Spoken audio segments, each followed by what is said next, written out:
A satellite is in an elliptical orbit around a planet P. It is observed that the velocity of the satellite when it is farthest from the planet is 6 times less than that when it is at closest to the planet.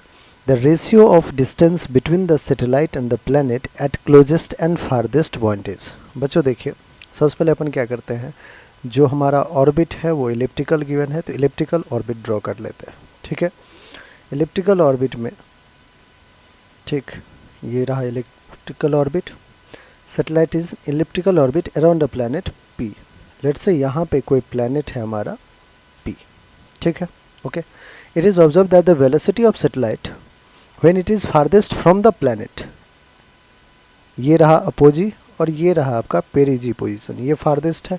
यहाँ पे जो velocity है बच्चों, let's say मैं इस velocity को V A कह देता हूँ, इसको पॉइंट ए कह देता हूँ और इसको पॉइंट बी कह देता हूँ. ठीक है, जो वेलोसिटी वी ए है और बी पॉइंट पे let's say velocity V B है. अब इसके बीच में रिलेशन दिया हुआ है कि when it is farthest from the planet is 6 times less than that when it is closest to the planet. Closest to the planet है वी बी और farthest to the planet V A. तो जो V B है वो 6 times of फिर V A हो जाएगा. जब प्लैनेट के फारदेस्ट है 6 टाइम लेस है, इसका मतलब nearest to the planet that is V B is 6 times of V A. एक कहानी तो आपको ये पता चल चुका है. नेक्स्ट क्या है, the ratio of distance between the satellite and the planet at closest end, ratio of distance है closest to farthest. Let's say इसको मैं आर बी कह देता हूँ और इस डिस्टेंस को मैं आर ए कह देता हूँ. तो हमें r b by r a हमें क्या फाइंड करना है, ratio closest to farthest that is r B upon R A क्या होगा, ये हमें फाइंड आउट करना है. ठीक है बच्चों, वेलोसिटी पता है, हमें आर के साथ रिलेट करना है. लेट्स से सैटेलाइट का जो मास है वो एम है.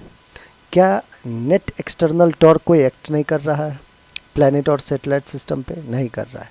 तो अगर नेट एक्सटर्नल टॉर्क जो है वो जीरो है तो हम कह सकते हैं कि जो एंगुलर मोमेंटम होगा, इनिशियल एंगुलर मोमेंटम, वो फाइनल एंगुलर मोमेंटम के इक्वल होगा.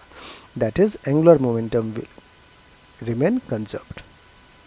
Angular momentum will remain conserve. Angular momentum will remain conserved. आ गई ये बात कहानी समझ में? ठीक. Initial angular momentum M V R. Initial मैं ले लेता हूँ, किसी को भी आप इनिशियल फाइनल कर सकते हैं.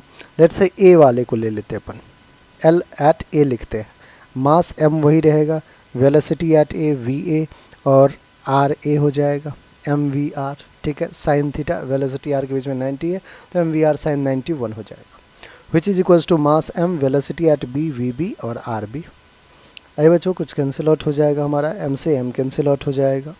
हमें वी बी कितना गिवन है, 6 वी ए. तो V A R A is equals to V B. V B को मैं 6 वी ए लिख दूँ इंटू आर बी लिख देता हूँ. हमें r B by R A चाहिए. आप कहोगे कि वी ए से वी ए भी कैंसिल आउट हो गया, R B upon are A हो जाएगा 1/6. 6 को इधर भेजिए तो 1/6 will be R B upon R A.